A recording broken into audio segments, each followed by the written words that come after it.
unfortunately, in our little town, we didn't have a great deal of access to books. We didn't have a library.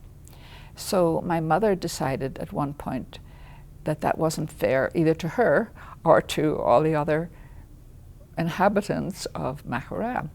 So she decided she was going to start a lending library.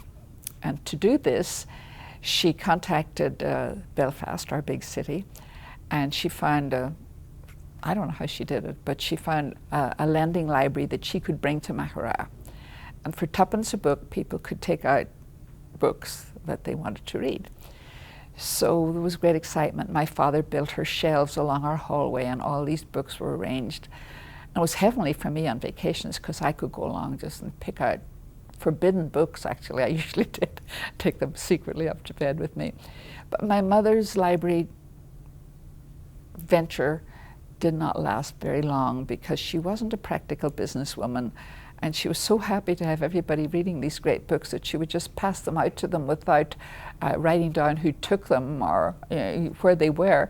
So they diminished and diminished and diminished. The shelves got emptier and emptier, and she would meet someone on the street and say, maybe red-haired Annie, she would say, "Annie, didn't I lend you one of my books?" "Oh, no, no, no, I don't have one of your books." "Oh, if I had your book, as God's my witness, I would have brought it back to you." Well, then we would go for a walk, and we would walk past Annie's house, and her half door would be open, and we'd look in, and there would be 2 or 3 of my mother's books propping up legs of beds and legs of couches and everything else. So that was a little bit of a failure, but it's a great memory that I have.